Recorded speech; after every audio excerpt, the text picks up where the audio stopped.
All right, everyone, welcome into the Coach Reginald Huff Show. We're going to film live here at Atomic Johnny's from here throughout the season. Coach, it's an honor to have you in. The people at Atomic Johnny's want to be welcoming you in. Thank you. Thank you for coming on. Coach, let's pick up from last week when last time we talked. You guys since then have won the Christmas Classic back-to-back years. Talk about the overall team experience there and what it took to win that tournament again. Man, I think that was a great experience for us. Playing without two big guys was a great experience. We hadn't done that much all year and had much success having Orr out and DeRicky. But our guard play was phenomenal. I thought we really got out there on defense. Extreme pressure really caused the teams in the tournament to have some issues trying to get it set in their offense.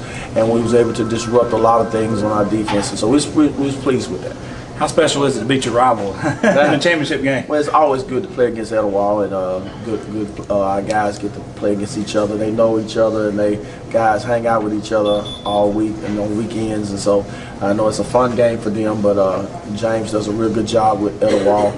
Got that program really flying high right now, and it was just a good win for us. Coach, just in terms of the county in general, how special do you think it is to finally have a true county tournament where everyone comes together, whether it be private school, city school, or whatever?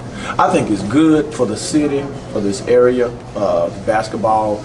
Get to see what other teams are doing, what other schools are doing around this area. It's good for the fans, the basketball. And I think also gives each and every one of us a chance to see basketball at a different speed, a different level.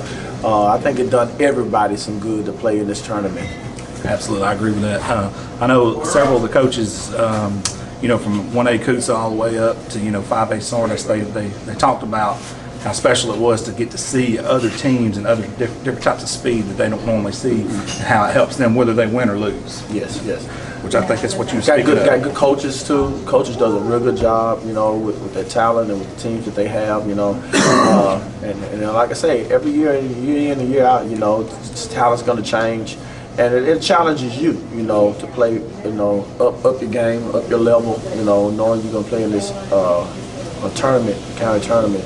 I think it just causes all of us to work a little harder. Absolutely. Coach, I'm going to talk to you about your MVP of the overall tournament, which has been Quentin Densmore, and his overall play, and it's good and refreshing to see somebody get recognized for defense more than offense for a change, and to be named the tournament MVP. Can you talk about his play throughout that week, well, this season in general?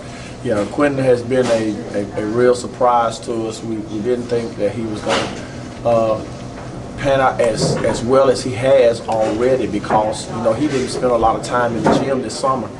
Actually, we was questioning, was he going to play this year, and then if he was going to play, was there going to be some room on the team for him, because he always struggled offensively.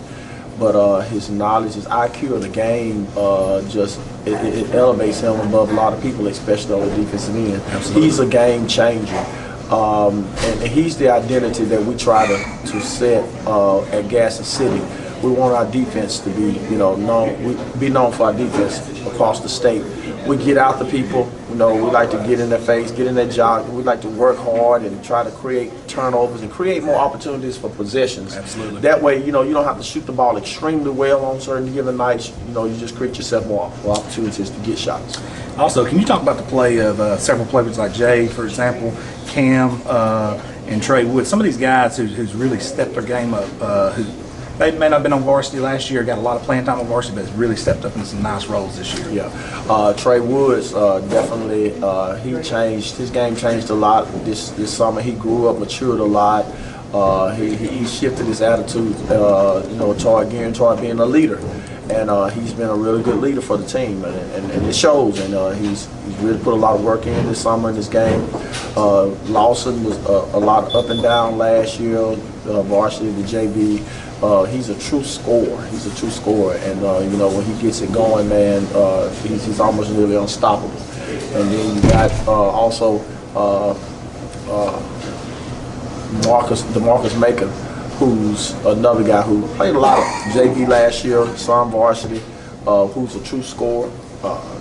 He's grown into his own, really good rebounder. Both him and Lawson as guards are really good rebounders, so they help us out a lot when we don't have guys like Orr and DeRicky in the game. So speaking of Trey, and you talked about he stepped up in like a leadership role.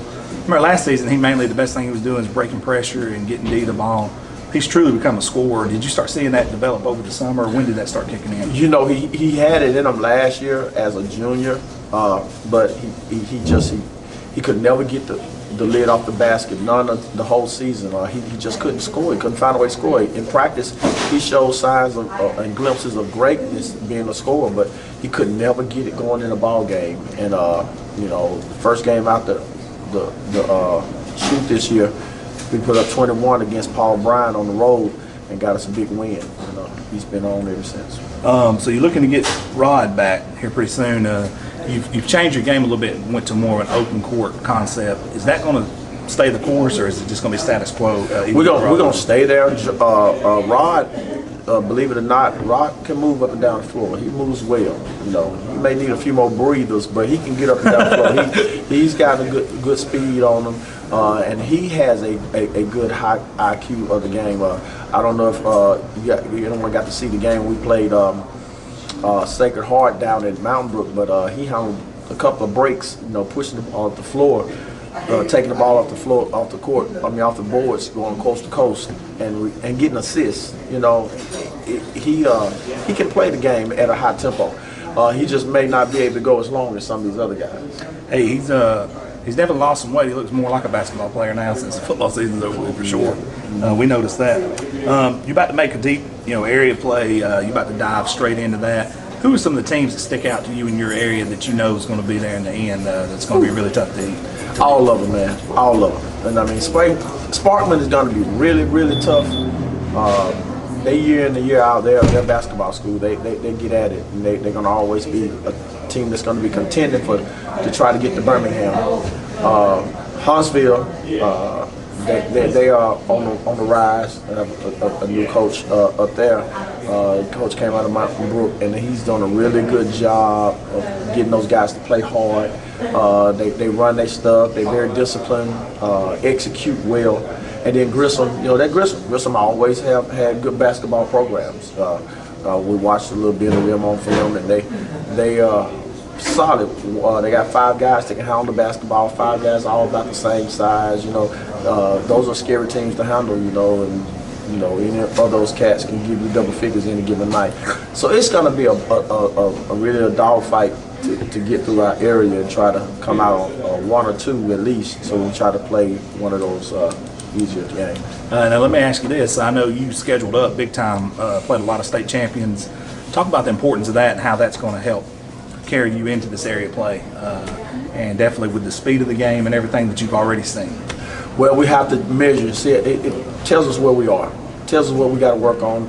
Do we have a realistic chance of getting out of Jacksonville, getting to Jacksonville? And you can only know that if you're going to play teams, caliber teams that are going to be in Jacksonville. We feel like we can compete with anybody. We have a lot of strengths. We don't have a whole lot of weaknesses. We have size, we have speed, we have ball handlers, we have shooters. I would think the only thing that can hinder us is us. Is we don't buy in and everybody don't play together. When we don't play together as a team, that hinders us. But when we're playing together as a team, we have the speed to put pressure on people. We have ball handling to get the break pressure. We have shooters that can score and put the ball in the hole. We have size that can defend and rebound. So it's just about us buying in to what we need to do for this team to accomplish this goal. That was my next question is what exactly do you think you're going to have out of these guys to win this area?